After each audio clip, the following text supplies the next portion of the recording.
الحمد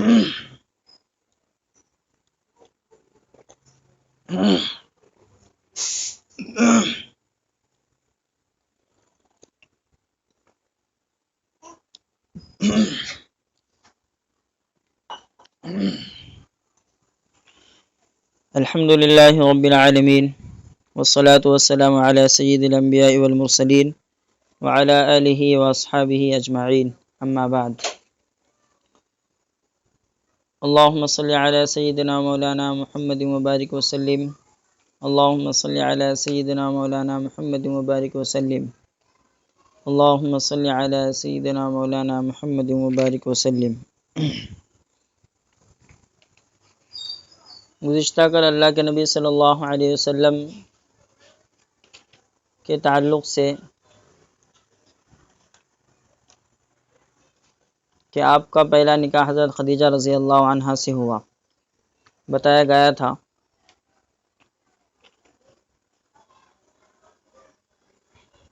آپ کی عمر 25 سال، حضرت خدیجہ رضی اللہ عنہا کی عمر 40 سال تھی۔ نکاح کا خطبہ بھی پڑھا گیا تھا۔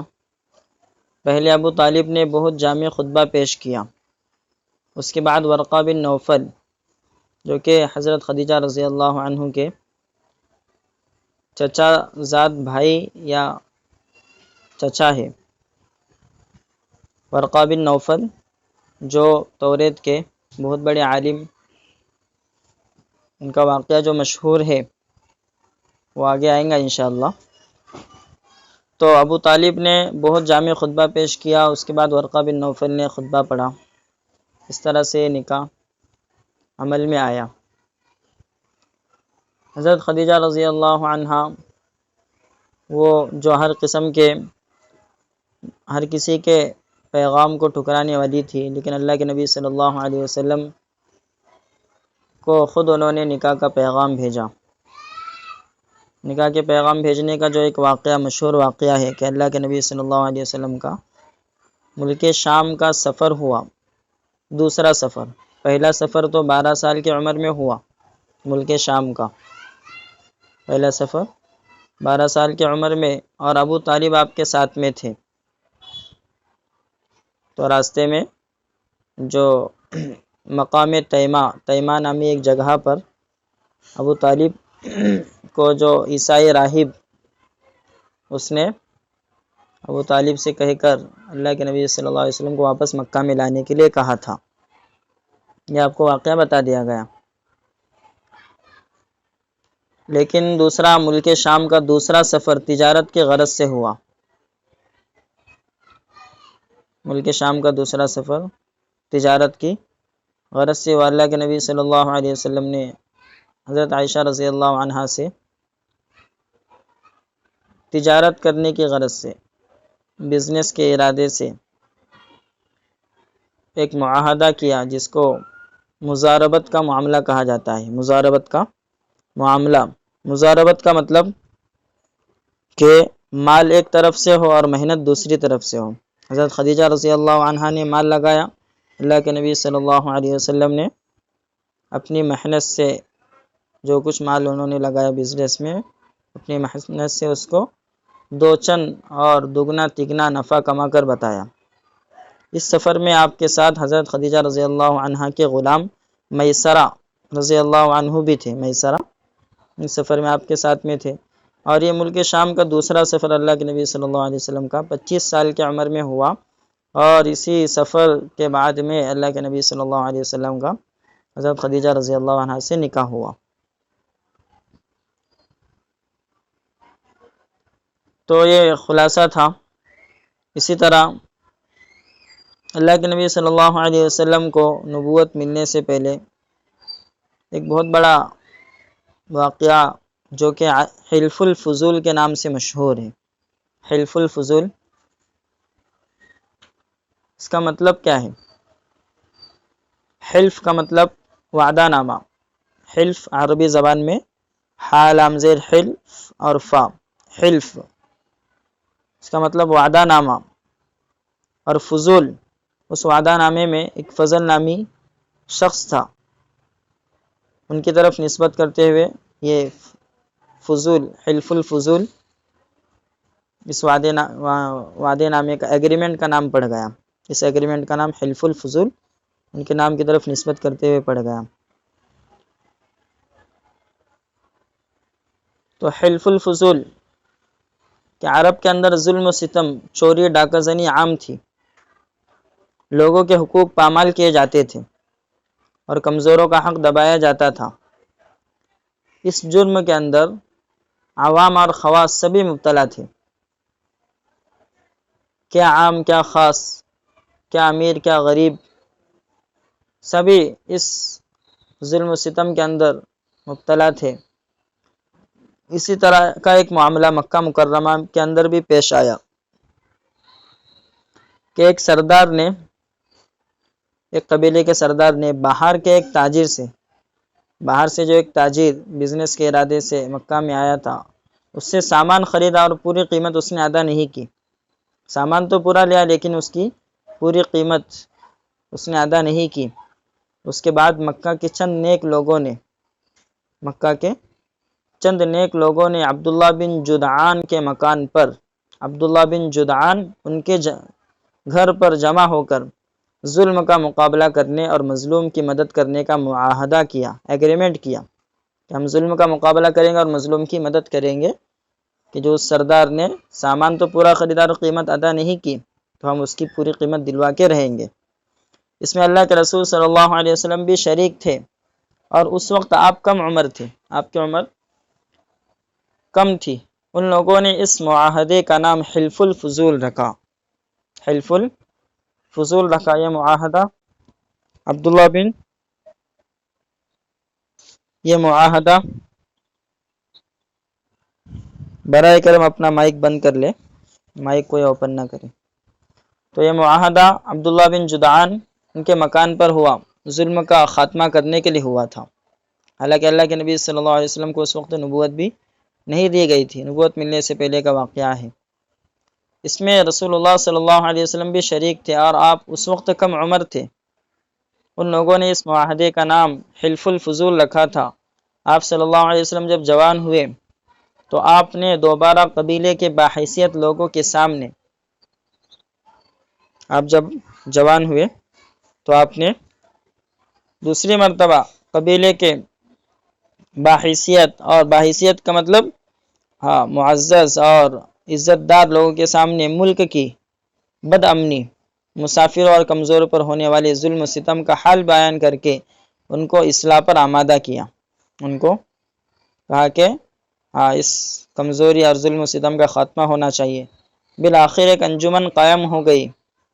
انجمن ایک آرگنائزیشن، ایک تنظیم قائم ہو گئی اور بنو ہاشم، بنو عبد المطلب، بنو سعد، بنو زہرہ اور بنو تمیم کے لوگ اس میں شامل ہو گئے.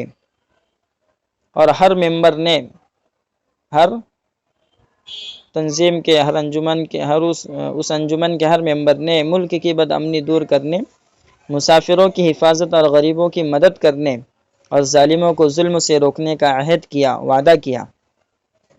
اس معاہدے سے، اس ایگریمنٹ سے اللہ تعالیٰ کی مخلوق کو بہت فائدہ ہوا. حضور صلی اللہ علیہ وسلم نبوت کے زمانے کے اندر بھی فرمایا کرتے تھے کہ اگر آج بھی کوئی اس معاہدے کے نام سے مجھے بلائے، اگر مجھے کوئی اس ایگریمنٹ کے نام سے مجھے بلائے اور مدد طلب کرے تو ضرور اس کی مدد کروں گا، کیونکہ اس کی جو بنیاد تھی، اس کا جو بیس تھا، وہ ظلم کا خاتمہ کرنے کے لیے، مظلوموں کو انصاف دلانے کے لیے اور کمزوروں پر رحم کرنے کے لیے. اس ایگریمنٹ کے اندر جس کا نام حلف الفضول ہے، اس کے یہ دو تین مین اس کی بنیادی قوانین تھے اور اس کے بنیادی باتیں تھی. تو کہ یہ اللہ کے نبی صلی اللہ علیہ وسلم نے جو ہے اس طرح ظلم کا خاتمے کے لیے قدم اٹھایا.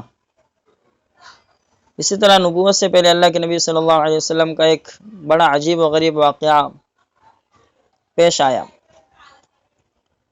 اللہ کے نبی صلی اللہ علیہ وسلم کی نبوت سے پہلے چند سال پہلے خانہ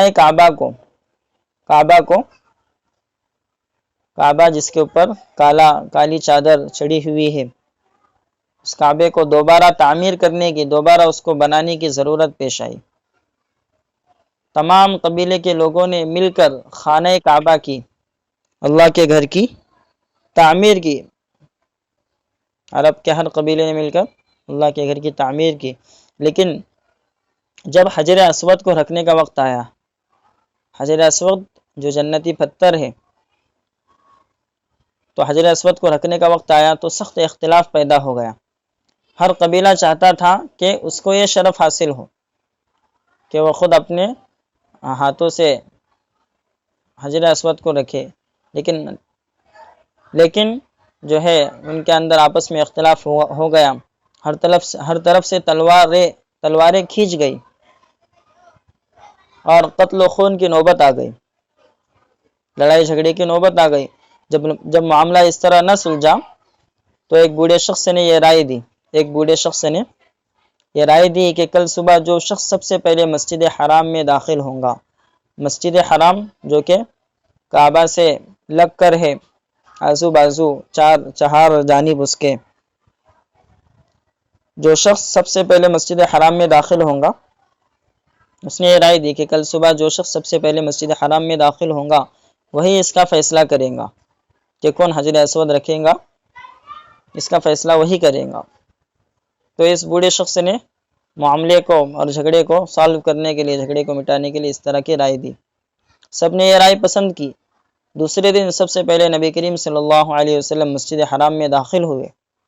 آپ صلی اللہ علیہ وسلم کو دیکھتے ہی سب بول اٹھے، یہ امین ہے، ہم ان کے فیصلے پر راضی ہیں۔ اللہ کے نبی امین ہے، امانت دار ہے، ہم ان کے فیصلے پر راضی ہیں۔ اللہ کے نبی صلی اللہ علیہ وسلم نے فیصلہ بھی اتنا بہترین فرمایا کہ آپ نے ایک چادر منگوائی اور حجر اسود کو اس پر رکھا، اس چادر پر رکھا، اور ہر قبیلے کے سردار سے اللہ کے نبی نے چادر منگوائی اور حجر اسود کو، اس کالے پتھر کو اس پر چادر پر رکھا، اور ہر قبیلے کے سردار سے، ہر قبیلے کے ہر شخص سے نہیں بلکہ سردار سے چادر کے کونے پکڑوا کر اس کو کعبہ تک لے گئے اور اپنے ہاتھ سے حجر اسود کو اس کی جگہ رکھ دیا۔ اس طرح آپ صلی اللہ علیہ وسلم کے ذریعے ایک بڑے فتنے کا خاتمہ ہو گیا۔ اللہ کے نبی صلی اللہ علیہ وسلم کے ذریعے اللہ تعالیٰ نے اس لڑائی جھگڑے کو دور کر دیا۔ یہ نبوت سے پہلے کے واقعات اللہ کے نبی صلی اللہ علیہ وسلم کے۔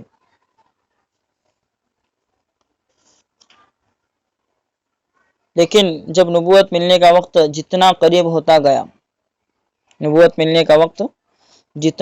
ہوتا گیا، اتنا ہی رسول اللہ صلی اللہ علیہ وسلم تنہائی کو زیادہ پسند کرنے لگے۔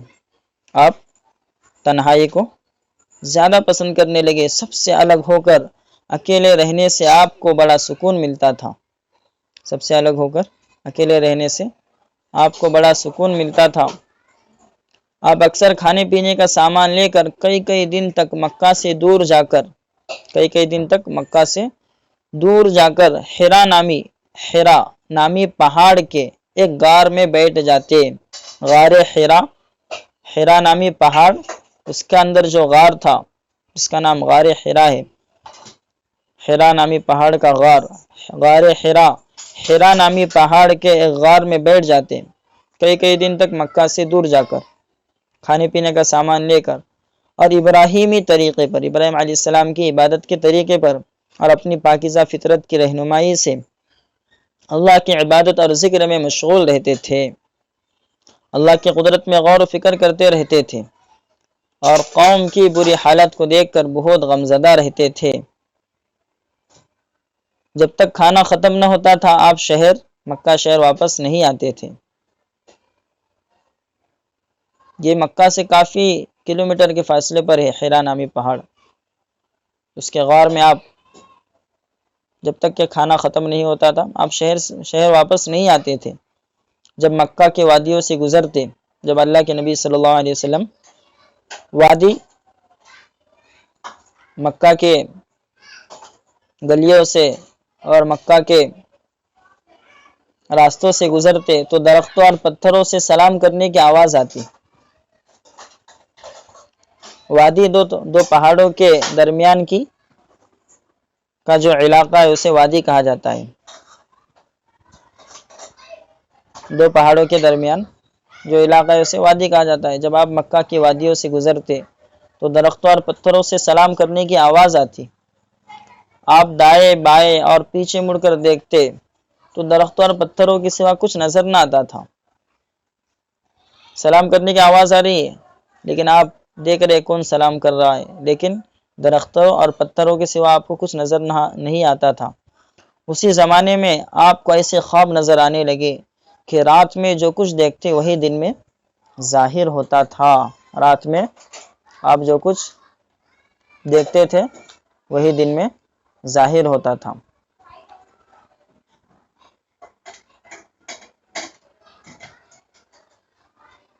یہ اللہ کے نبی صلی اللہ علیہ وسلم کے نبوت کے ملنے کا وقت جتنا قریب ہوتا گیا اس وقت کے حالات تھے. لیکن جب دنیا میں بسنے والے انسان ضلالت و گمراہی میں بھٹکتے ہوئے آخری حد تک پہنچ گئے، جب نبوت کا ملنے کا وقت قریب آ گیا تو جب دنیا میں بسنے والے انسان ضلالت اور گمراہی میں بھٹکتے ہوئے آخری حد تک، آخری سٹیج تک پہنچ گئے تو اللہ تعالیٰ نے ان کی ہدایت اور رہنمائی کا فیصلہ فرمایا اور انسانیت کو شرک و بت پرستی سے نکال کر ایمان و توحید کی دولت سے نوازنے کا ارادہ کیا. اللہ تعالیٰ نے ایمان کی دولت اور توحید، اللہ کو ایک ماننا اور ایمان اللہ کے اور اللہ کے رسول کی لائی ہوئی تمام باتوں کو ماننا. شرک اور بت پرستی سے اللہ تعالیٰ نے انسانیت کو نکالنے کا فیصلہ کیا اور ایمان و توحید کی دولت سے نوازنے کا فیصلہ کیا. اور جس روشنی کے آنے کا ایک زمانے سے انتظار ہو رہا تھا اس کے ظاہر ہونے کا وقت آ گیا اور محروم اور بدنصیب دنیا کی قسمت جاگ اٹھی.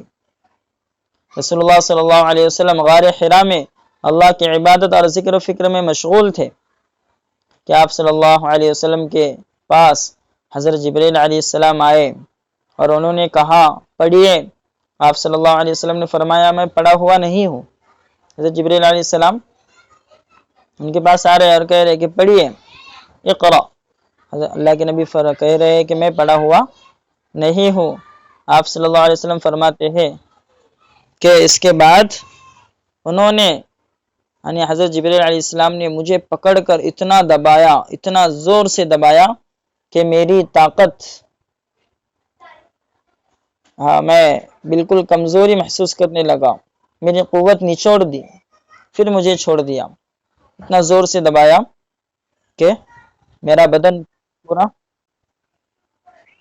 ہل گیا.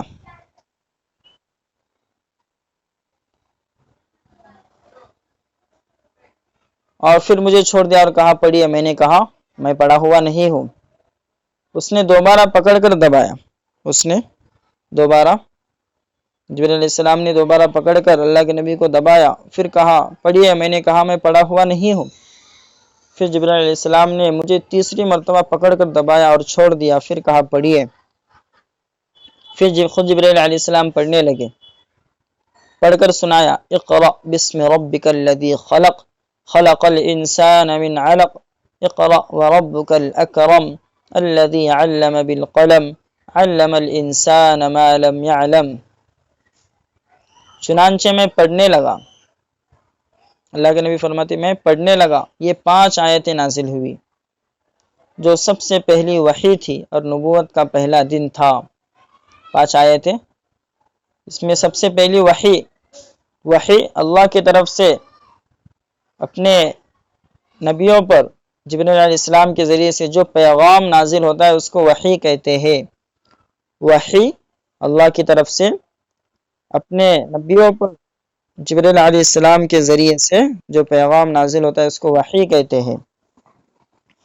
جن کا مائک چالو ہے تو برائے کرم اسے بند کر لے، مائک اوپن نہ کرے. یہ نبوت کا پہلا دن تھا، یہی سے وحی کا سلسلہ چلا جو آخری وقت تک جاری رہا. یہی سے وحی کا سلسلہ چلا. اس وحی کے اندر سب سے پہلا حکم جو دیا گیا پڑھنے کا دیا گیا اقرا، سب سے پہلی وحی میں سب سے پہلا حکم پڑھنے کا، اللہ کے نبی کو پڑھنے کے لیے کہا جا رہا ہے کہ پڑھیے اپنے رب کے نام سے جس نے بنایا، جس نے پیدا کیا، جس نے انسان کو جمے ہوئے خون سے پیدا کیا۔ پڑھیے اور تیرا رب بڑا معزز ہے، بڑا اکرام کرنے والا ہے، بڑا عزت دار ہے۔ الذی علم بالقلم، جس نے علم قلم کے ذریعے سے سکھایا۔ علم الانسان ما لم يعلم، اللہ نے انسان کو وہ چیزیں سکھلائی جو انسان نہیں جانتا ہے، جس کو انسان نہیں جانتا ہے۔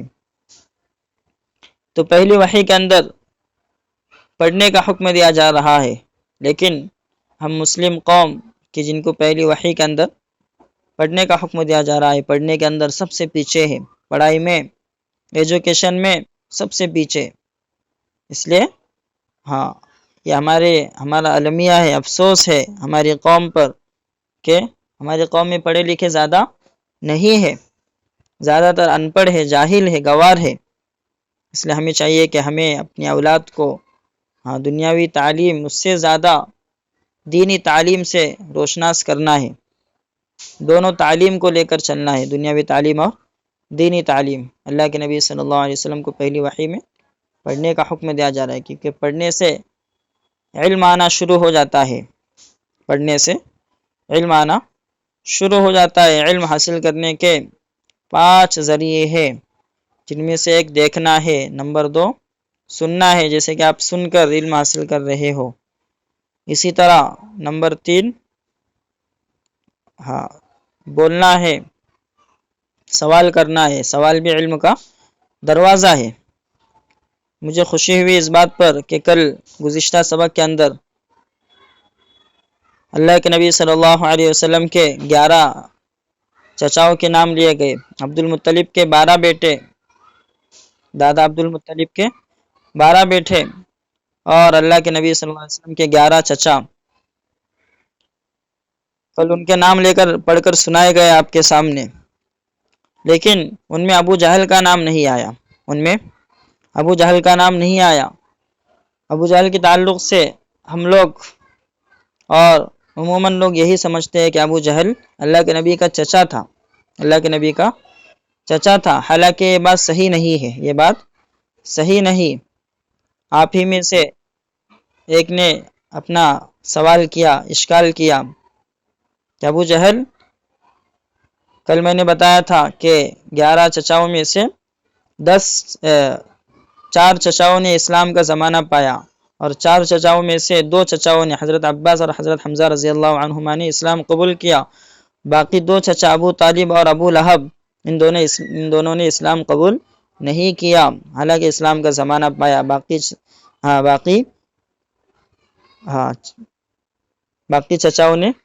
7 چچاؤں نے اسلام کا زمانہ ہی نہیں پایا۔ یہ کل میں نے سبق میں بتایا تھا۔ آپ ہی میں سے کسی نے سوال کیا واٹس ایپ پر، تو الحمدللہ ان کو جواب دیا گیا کہ ابو جہل اللہ کے نبی صلی اللہ علیہ وسلم کا نہ نزدیکی والا چچا ہے اور نہ ہی دور کا چچا ہے، بلکہ ابو جہل تو اللہ کے نبی صلی اللہ علیہ وسلم کا پڑوسی ہے، اللہ کے نبی کا پڑوسی ہے۔ اللہ کے نبی کے چچاؤں کے اندر ابو جہل کا دور دور تک کا نام نہیں آتا، غلط مشہور ہو چکا ہے کہ ابو جہل اللہ کے نبی کا چچا تھا۔ تو 11 چچاؤں میں ابو جہل کا نام نہیں ہے، اس لیے کہ ابو جہل وہ مخزومی قبیلے سے ہے، اور اللہ کے نبی صلی اللہ علیہ وسلم بنو ہاشم کے خاندان سے ہے، قبیلہ قریش سے ہے۔ ابو طالب کا عبد المطلب کے بیٹوں میں ابو جہل کا نام نہیں ہے، اس لیے اللہ کے نبی کے چچا نہیں۔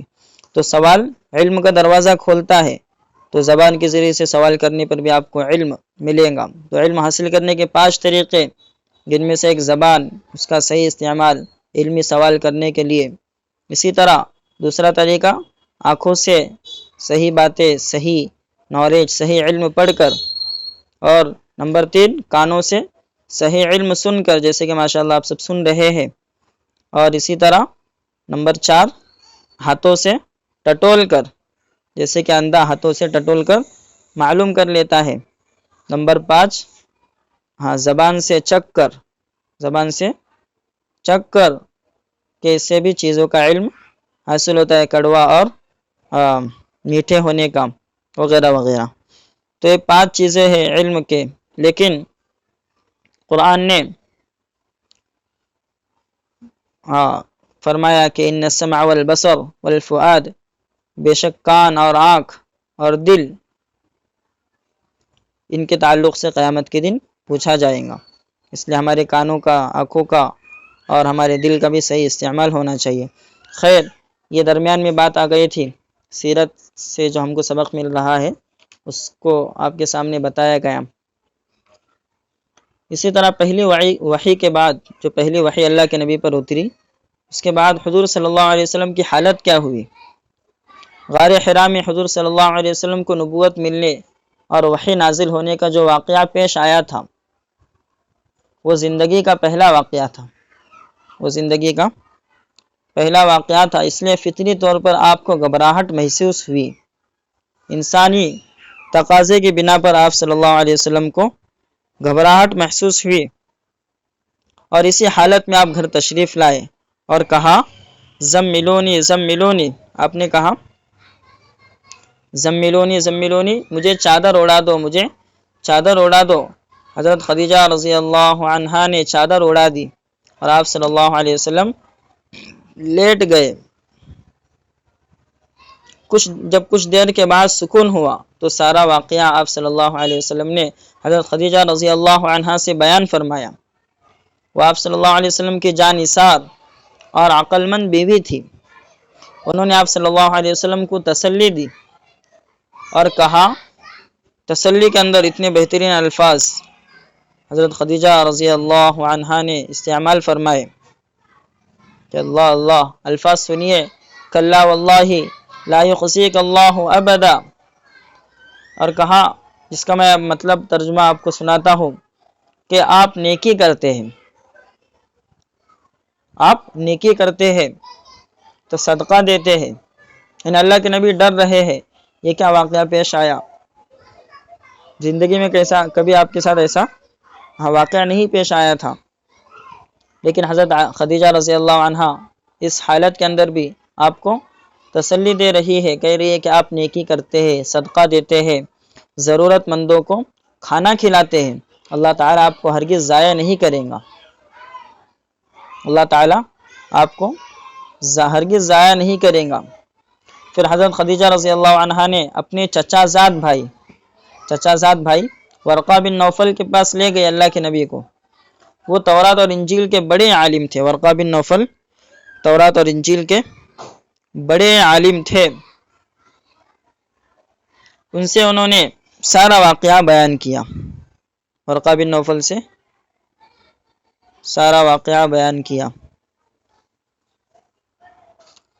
چیٹ کے اندر جو ہے آپ کو حاضری کے فارم بھیجا گیا ہے، حاضری لگانے کا وہ لگائیں، سنتے بھی رہے اور اپنا فل نیم اور ڈیٹ ڈال کر حاضری لگائے، 1 منٹ کا کام ہے۔ تو اللہ کے نبی سے سارا واقعہ بیان کیا۔ انہوں نے کہا کہ خدیجہ، ورقہ بن نوفل نے جب یہ سارا واقعہ سنا تو انہوں نے کہا کہ خدیجہ یہ تو وہی فرشتہ ہے، خدیجہ یہ تو وہی فرشتہ ہے جو حضرت موسیٰ علیہ السلام کے پاس آیا کرتا تھا اور فرمایا کہ یہ اس امت کے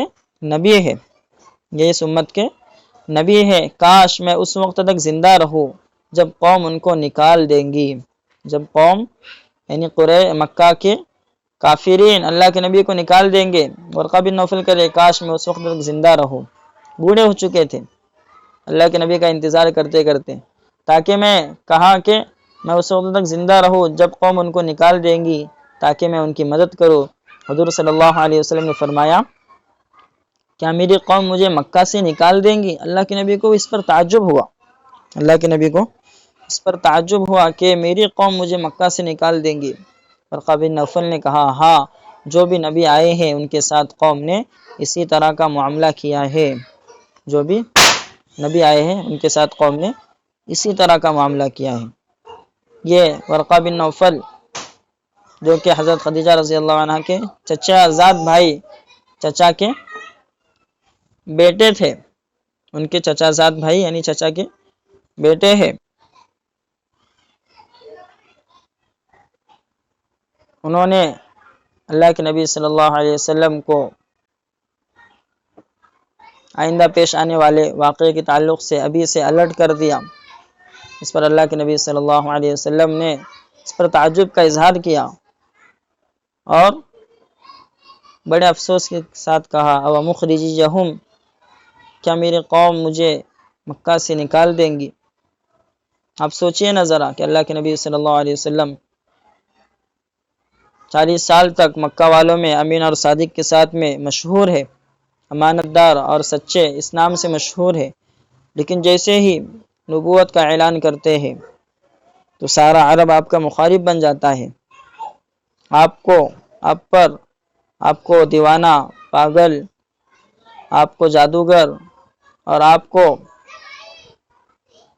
الگ الگ قسم کے القابات سے نوازتا ہے، لیکن اللہ کے نبی پھر بھی جو اللہ کی طرف سے حکم ملتا ہے اس کو انجام دیتے رہتے ہیں۔ انشاءاللہ باقی کا جو سبق ہوگا وہ کل ہوگا۔ اچھا، ایک اعلان یہ کرنا تھا کہ گزشتہ کل مفتی تبریز صاحب، ہمارے استاد محترم مفتی تبریز صاحب قاسمی دامت برکاتہم العالیہ، ان کی بات ہوگی، اس کا ٹائمنگ آپ کو گروپ میں بتا دیا جائے گا۔ آج کی کلاس مکمل ہوتی ہے۔ السلام علیکم ورحمۃ اللہ وبرکاتہ۔